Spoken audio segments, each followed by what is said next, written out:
ಸಂಕ್ರಾಂತಿ ಹಬ್ಬದ ಪ್ರಯುಕ್ತ ಚಿತ್ರದುರ್ಗದ ಚಂದ್ರವಳ್ಳಿ ಮೈದಾನದಲ್ಲಿ ಗಾಳಿಪಟ ಉತ್ಸವವನ್ನು ನಿನ್ನೆ ಆಯೋಜಿಸಲಾಗಿತ್ತು. ಭಾರತೀಯ ಸಂಸ್ಕೃತಿಯಲ್ಲಿ ಬೆಳೆದು ಬಂದ ನಾನಾ ವಿಶೇಷ ಹಬ್ಬಗಳಲ್ಲಿ ಒಂದಾದ ಗಾಳಿಪಟ ಉತ್ಸವದಲ್ಲಿ ಪೊಲೀಸ್ ಅಧಿಕಾರಿಗಳು ಮತ್ತು ಸಿಬ್ಬಂದಿ ಪಾಲ್ಗೊಂಡು ಸಂಭ್ರಮಿಸಿದರು.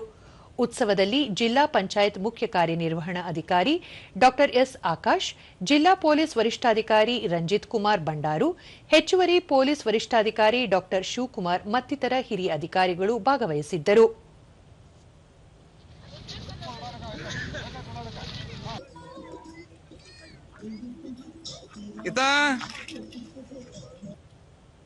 ದೂರದರ್ಶನದೊಂದಿಗೆ ರಂಜಿತ್ ಕುಮಾರ್ ಬಂಡಾರು, ಕಳೆದ 2 ವರ್ಷಗಳಿಂದ ಪೊಲೀಸ್ ಇಲಾಖೆಯಿಂದ ಗಾಳಿಪಟ ಉತ್ಸವವನ್ನು ಆಯೋಜಿಸಲಾಗುತ್ತಿದೆ.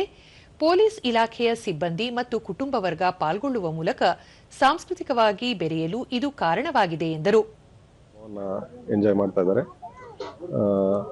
ಈ ಸಂದರ್ಭದಲ್ಲಿ ಚಿತ್ರದುರ್ಗ ಜಿಲ್ಲೆಯ ಎಲ್ಲ ಸಾರ್ವಜನಿಕರಿಗೆ ನಮ್ಮ ಪೊಲೀಸ್ ಇಲಾಖೆ ಪರವಾಗಿ ಮತ್ತು ನನ್ನ ವೈಯಕ್ತಿಕವಾಗಿ ಮಕರ ಸಂಕ್ರಾಂತಿ ಹಬ್ಬದ ಶುಭಾಶಯಗಳನ್ನು ತಿಳಿಸುತ್ತೇನೆ.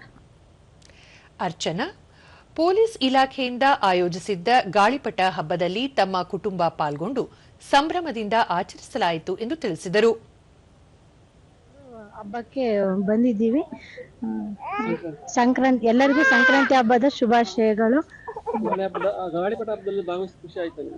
ಖುಷಿ ಆಯ್ತು, ಫ್ಯಾಮಿಲಿ ಜೊತೆ ಬಂದಿದ್ದು ಖುಷಿ ಆಯ್ತು. ಗಾಳಿಪಟ ಉತ್ಸವದಲ್ಲಿ ಪಾಲ್ಗೊಂಡ ಪೊಲೀಸ್ ಇಲಾಖೆಯವರ ಕುಟುಂಬದವರ ಮನರಂಜನೆಗಾಗಿ ಏರ್ಪಡಿಸಿದ್ದ ಗಾಳಿಪಟ ಹಬ್ಬದಲ್ಲಿ ಪಾಲ್ಗೊಳ್ಳುವ ಅವಕಾಶ ಕಲ್ಪಿಸಿದ್ದು ಸಂತಸ ತಂದಿದೆ ಎಂದು ಹೇಳಿದರು.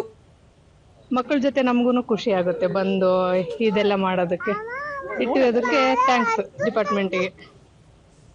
ತ್ರಿವೇಣಿ, ಗಾಳಿಪಟ ಉತ್ಸವದಲ್ಲಿ ಕುಟುಂಬದವರೆಲ್ಲ ಸೇರಿ ಭಾಗವಹಿಸಿದ್ದು ತುಂಬಾ ಸಂತಸ ತಂದಿದೆ ಎಂದರು. ಪೊಲೀಸರಿಗೂ ಫ್ಯಾಮಿಲಿಯವರಿಗೂ ಇದಕ್ಕೆ ಅವಕಾಶ ಇದೆ ಇಲ್ಲಿ ಬಂದು ಭಾಗವಹಿಸೋದಕ್ಕೆ. ಅದಕ್ಕಾಗಿ ನಾವೆಲ್ಲರೂ ಬಂದಿದ್ದೀವಿ. ನಮ್ಮ ಜೊತೆಗೆ ಮಕ್ಕಳು, ನಾವು ಎಲ್ಲ ಫ್ಯಾಮಿಲಿ ಎಲ್ಲ ಖುಷಿಯಾಗಿರೋದಕ್ಕೆ ಇದೊಂದು ಅವಕಾಶ ಮಾಡಿಕೊಟ್ಟಿದ್ದಾರೆ ಡಿಪಾರ್ಟ್ಮೆಂಟ್ ಇಂದ. ಇದರಿಂದ ನಮಗೆ ಬಹಳ ಖುಷಿಯಾಗಿದೆ. ಚೆನ್ನಾಗಿದೆ ಪ್ರೋಗ್ರಾಮ್. ಅದಕ್ಕೆ ನಾವು ನಮ್ಮ ಮಕ್ಕಳು ಫ್ಯಾಮಿಲಿ ಎಲ್ಲ ಬಂದಿದ್ದೀವಿ.